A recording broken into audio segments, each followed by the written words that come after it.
My mom looked me in the eye and said you can come to Thanksgiving after you pay off your brother's credit cards. I just replied goodbye, then and ignored every call that came afterward. I, 28 male, am the youngest of 2 boys in a family where the pecking order was established pretty much from birth. My older bro was always the favorite child. First to graduate, first to get hitched, first to pop out some kids, first to check all the boxes on my parents' perfect son checklist. Meanwhile, I existed. And sometimes that existence came with a wallet that opened on command. I made my peace with it, or at least I thought I did. I left home, built my own life, got a decent job that paid well. Should have been the end of the story, right? I suddenly found myself covering all my parents' expenses. It started small. A call from mom about being short on the electric bill, dad needing help with car repairs, the kind of stuff you don't think twice about because they're your parents. And that's what family does. Except it didn't stop there. The requests got bigger. The gratitude got smaller. The expectation grew until it wasn't even a request anymore.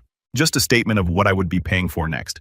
And like a sucker, I kept doing it. Every time. Because what else do you do when it's family? Then one day I'm sitting in my brother's backyard watching his kids run around like tiny tornadoes when his wife drops this truth bomb. Your parents only love you when you pay their bills. Now mind you, my brother's wife is a bit sharp and manipulative, so I just laughed it off because what else could I do? But man, that stuck with me. Like when you hear a weird noise in your car and suddenly can't unhear it. It explained everything. The sudden interest in my life whenever I mentioned a bonus at work, the increasing coldness when I talked about saving for my own stuff, the way dad would be so proud of me right before mentioning some financial emergency. So I started testing it. When mom called to catch up, I just chatted. No mentions of money, no offers to help. The calls got shorter. The invitations to family gatherings dried up. My status in the family hierarchy was directly proportional to the cash flow I provided. And that realization sucked harder than I ever thought it could. Looking back, I should have seen the signs earlier, like how my birthday presents would be something cheap while my brother got exactly what he wanted, or how they'd come to my place and raid my fridge without bringing anything, or how they'd borrow stuff and never return it. Small things that add up over time. My brother wasn't much better. He was always struggling despite making decent money. Something was always going wrong with his house or his car, or his kids needed something expensive. And somehow it always fell on me to bail him out because that's what family does. But here's the thing about family. It's supposed to be a two-way street. Sure, you help each other out, but it's not supposed to be one person constantly giving while everyone else takes. That's not family. That's a relationship with a human ATM. The worst part, I actually believed I was helping. I thought I was being the good son, the good brother. I thought they appreciated it even if they didn't show it much. I thought all this giving would eventually earn me the same love and respect they gave my brother. It didn't. It just made them expect more. The more I gave, the more they wanted. It's like feeding a stray cat. Once you start, you can't stop without feeling like the bad guy. And boy, did they know how to make me feel like the bad guy. We're not asking for much. After all we've done for you, your brother would help if he could.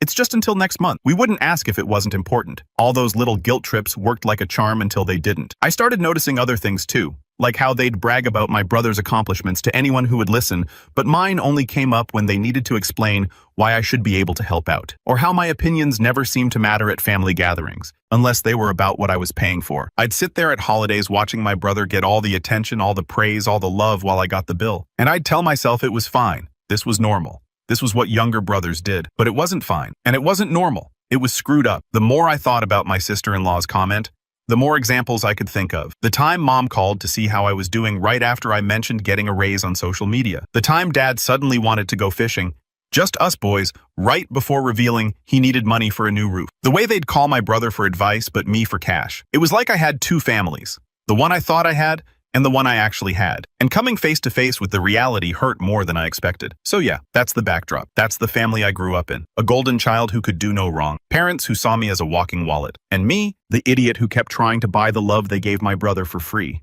Anyway, Thanksgiving rolled around, and as usual, I was expected to host Pay, Cook, and Clean, because that's just what I did apparently. Been doing it for the past 5 years straight. My brother and his wife would bring a shitty store-bought pie that nobody ate. My parents would bring their appetites and complaints. And I'd foot the bill for the whole damn show. But that year was different. I was tired. Not just regular tired, but the kind of tired that seeps into your bones. The kind where you wake up and immediately want to go back to sleep. The kind where even thinking about hosting another family gathering made me want to scream into a pillow. So I suggested we do it at my parents' place instead. The silence on the phone was so long I literally checked to see if the line had dropped. Then they dropped this on me. My mom literally said, I could come to Thanksgiving if I paid off my brother's maxed out credit cards first. Not we'll miss you if you don't come. Not, let's figure something out. Nope, a straight-up price tag on my place at the family table. Your brother's been having some financial difficulties, Mom said, like this was news. Like he hadn't been having financial difficulties for the last decade. His credit cards are maxed out. If you could just help him this once, like I hadn't helped 100 times before. Like this wasn't just the latest withdrawal from the bank of me. Something inside me just snapped. All those years of being the reliable one, the responsible one, the one they could count on to bail everyone out. And this was what it came down to. Pay up, or don't bother showing up. You're right, I said, surprised at how calm my voice sounded. And that's why I'm done. I hung up just like that. No chance for them to work their usual guilt magic on me. I just ended the call and sat there, heart pounding, waiting for the guilt to hit. It didn't come. Instead, I felt relieved, like I'd been carrying this massive weight without realizing it. And suddenly it was gone. My phone blew up immediately. Texts started rolling in. Don't be dramatic. It's what family is supposed to do. This isn't how we raised you. You're being selfish. Each one was like a confirmation that I'd made the right decision. Each attempt to make me feel bad just made me more certain that I was done being manipulated. For the first time in my life, I turned my phone on silent and put it face down. I ordered a pizza and watched a movie without thinking about what problem I'd have to solve next. It felt weird, good weird, but still. The next day, my sister-in-law called. I almost didn't answer, figuring it would be more guilt-tripping, but curiosity won out. You should have seen your mom last night, she said, and I could hear the smile in her voice. She was absolutely losing her cool. Kept saying she couldn't believe you would do this to your brother. I didn't say anything, just waited, and your dad just sat there looking all pissed off like someone had stolen his wallet. That made me laugh because yeah, someone did steal his wallet. Me, by taking it back. Then she got serious. Look, I'm going to be real with you. You don't owe them a damn thing, but if you really want to drive the point home, don't go back. Not for Christmas, not for birthdays. Let them stew in their own mess. You'll see how fast they come crawling when they realize their ATM isn't working anymore. I never fully trusted my sister-in-law. She always seemed to be playing some angle, but damned if she wasn't right about this. So that's exactly what I did. Thanksgiving came and went. I heard through the grapevine that they threw together some sad little dinner. Mom apparently complained to everyone who would listen that I'd abandoned the family during the holidays. My brother supposedly slept through most of it, probably hungover. And my sister-in-law, she seemed weirdly happy about the whole thing. When Christmas rolled around, I made plans with friends and booked a trip out of town. 2 days before I was supposed to leave, my phone rang. Mom. I stared at it for a long time before answering. Hello. Are you really not coming? She asked, skipping right past the pleasantries. Why would I shot back. You made it pretty clear my presence depends on how much money I hand over. Silence. Then your brother is struggling. Honey, we just want to make sure he's okay. Then maybe he should figure that out himself. She gasped, like I'd just told her I kick puppies for fun. That's your brother. And I asked, genuinely curious what she'd say. She stuttered for a second, then switched tactics. You know we were talking and we think maybe your sister-in-law has been a bad influence on you. I almost choked. What? She's always been a little manipulative. Maybe she's putting ideas in your head. I couldn't believe it. Are you actually trying to turn me against her now? That's your play. We just think you should be careful who you listen to. I shook my head even though she couldn't see it. That's funny because she was the only one honest enough to tell me what you really think of me. More silence. Then finally, I just hope you realize what you're doing. And she hung up on me. No Merry Christmas.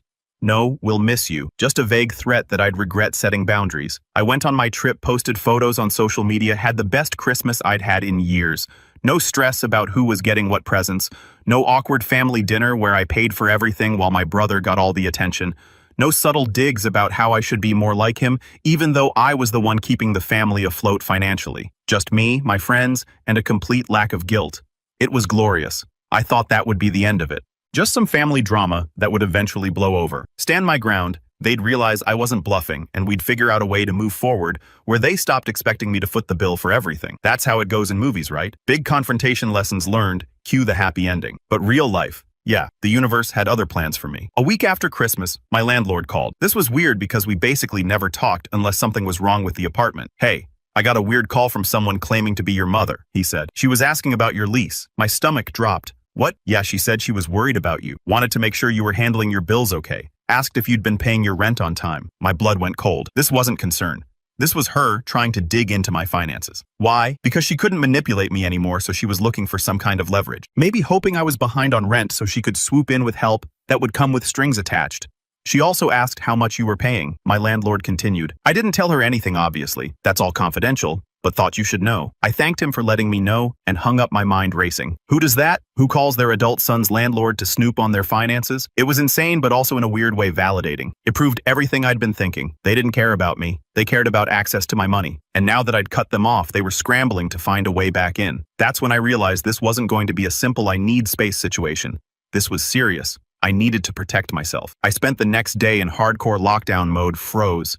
My credit changed. All my passwords, removed them as emergency contacts from everything, made sure they had zero access to anything connected to me financially. Called my work and warned them not to give out any information if someone claiming to be my parents called. It felt extreme, like something you do with an abusive ex, not your own family. But they'd crossed a line and I wasn't taking any chances. I thought filing reports and freezing accounts would be enough, but it's exhausting. Paperwork, waiting for callbacks, the anxiety every time a random number shows up on my phone. It's like every little step toward protecting myself is a reminder of how much they broke my trust. But they weren't done with me yet. A week later, my brother called. We hadn't talked since the Thanksgiving blow-up, so I was surprised to see his name on my phone. Part of me thought maybe he was calling to apologize, to say he understood why I'd backed away. Instead, he said, "Mom and Dad just took out a loan in your name." The world tilted sideways. They what? They used your social security number. They took out a loan. And I think they were hoping you wouldn't notice. My hands were shaking. How do you know this? There was a long pause on the other end of the line. Then, because they asked me to do it first, I started fuming. This wasn't just a petty family fight. This was serious. This was identity theft. This was a crime. They asked you to do it first, I repeated, making sure I heard right. They wanted me to take out a loan in your name. He said, his voice quieter now. Mom said you wouldn't mind, said it was just temporary. I told them no, but I guess they just did it themselves. I stood up so fast, my chair tipped over. Are you kidding me right now? Look, I'm sorry. I thought you should know. My heart was racing. My own parents had committed identity theft against me. The people who were supposed to love and protect me had stolen from me. Who does that? I pulled up my credit report right there while still on the phone, and yep, there it was. A brand new personal loan for several $1,000s under my name that I never took out. Holy shit, I muttered. They actually did it. Yeah, my brother said, and he sounded tired. They did. The floor felt like it was crumbling beneath me. This was beyond manipulation, beyond guilt trips. This was criminal. There was a long silence. Then my brother said something that knocked me even further off balance. They did the same thing to me last year. What? He sighed. They took out a credit card in my name. I found out when the collections calls started coming. I was too embarrassed to say anything. What did you do? I paid it off, he said, and I could hear the shame in his voice. They made me feel like it was my fault somehow, like I owed them for raising me, and this was just part of paying them back. I sat there stunned. This wasn't a one-time desperate act from my parents. This was a pattern. This was who they really were. Why are you telling me now? I finally asked. Because I wish someone had told me, he said simply. And because I'm tired of pretending everything's fine when it's not. I'm tired of being afraid of them. Afraid. That was the word that hit me. We were both afraid of our own parents. Not physically. They'd never hit us or anything. But emotionally, financially, yeah, we were terrified. Terrified of the guilt. Terrified of the manipulation. Terrified of being the bad guy who didn't help family. But this time, they'd gone too far. Way too far. I need to report this, I said, and they could go to jail for this. Another pause. I know. Are you okay with that? He exhaled slowly. I don't know, but I think they need to face consequences this time. Real ones. We talked a bit longer with him, filling me in on other financial scams they'd pulled over the years, things I'd never known about.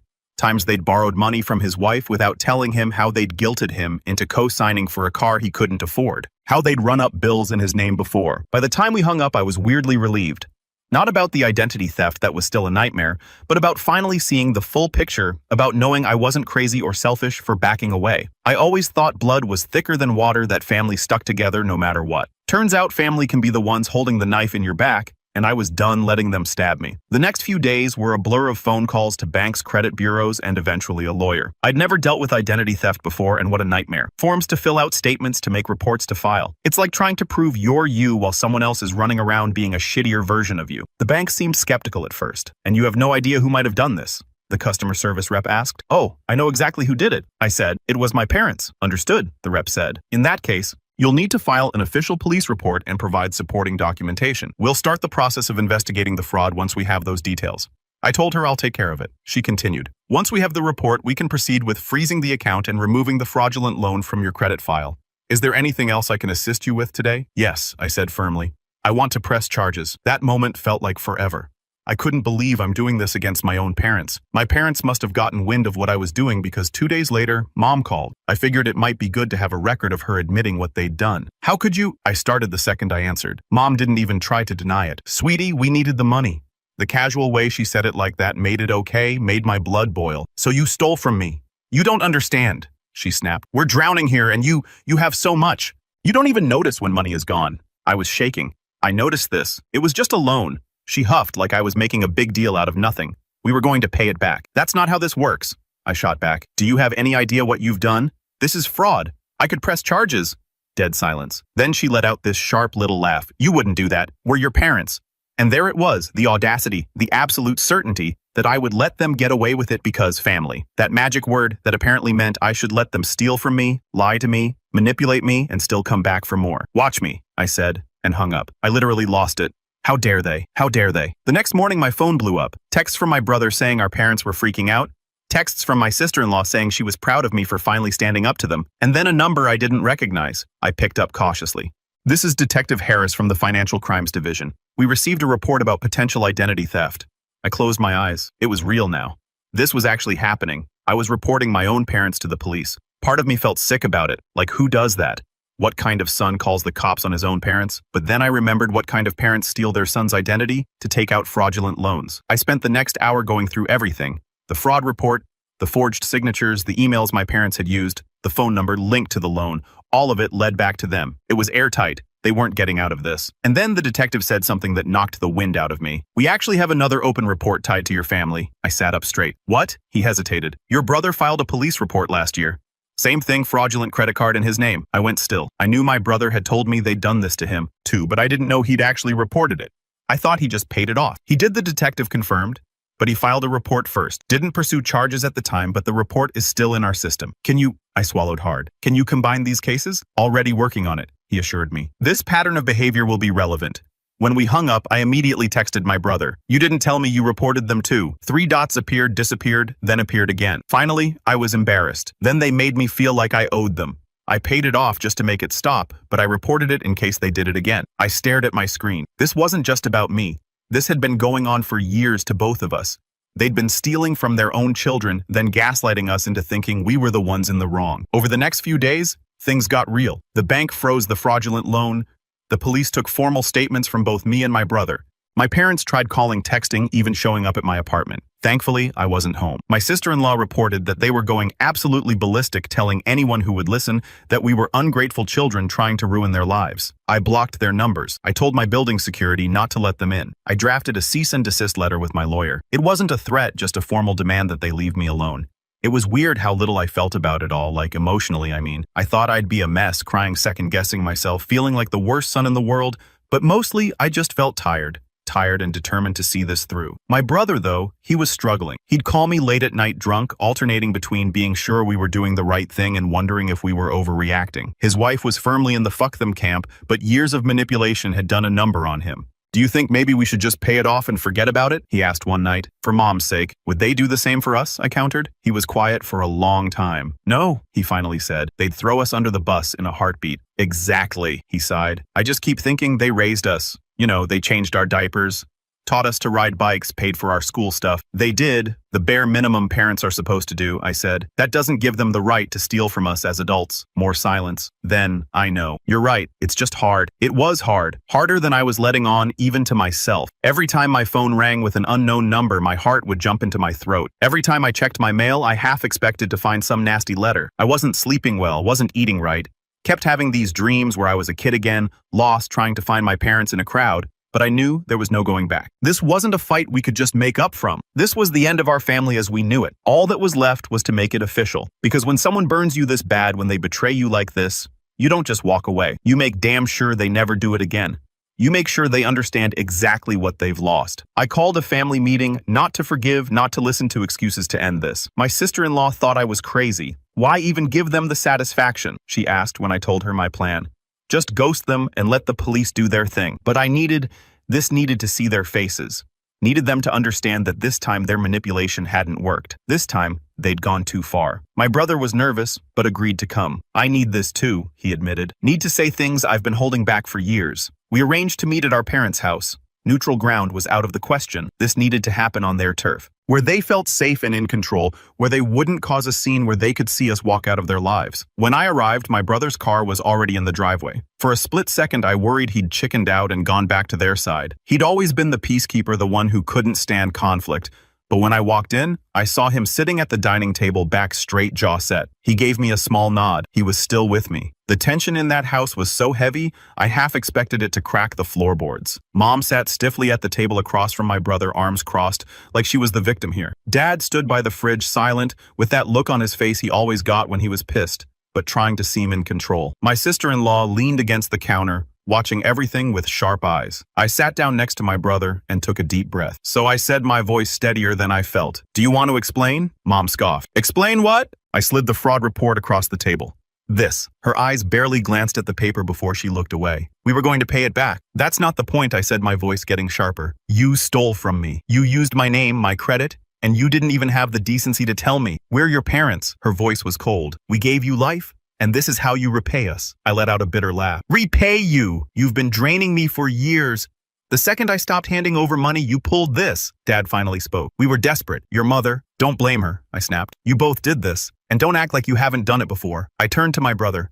"Tell them what you told me." My brother hesitated, his fingers drumming nervously on the table. Mom's eyes narrowed. "Go on," she said, her voice low. "Tell him." My brother swallowed hard. "They did the same thing to me last year. Took out a credit card in my name. I found out too late and just paid it off because He exhaled shakily. "Because they made me feel like I owed them." My sister-in-law rolled her eyes. Finally, Mom's head snapped toward her. "Oh, shut up. You've always turned them against us." My sister-in-law smirked. "Just saying. I told him this would happen." Dad rubbed his temples. "You're both making a big deal out of nothing." "Nothing." My voice was shaking now. "Nothing. You committed a crime, and you think I should just let it go." Mom's face twisted. "What do you want? An apology?" I laughed, but it was sharp, humorless. "I don't want your apology. I want you to face consequences." That's when I pulled out my phone. "I already reported you. The police are investigating." For the first time, they looked scared. Mom went pale. "You didn't." "I did." Dad's fists clenched. "You do this to your own family?" I met his eyes unflinching. "You did this to yourselves." Silence fell over the room.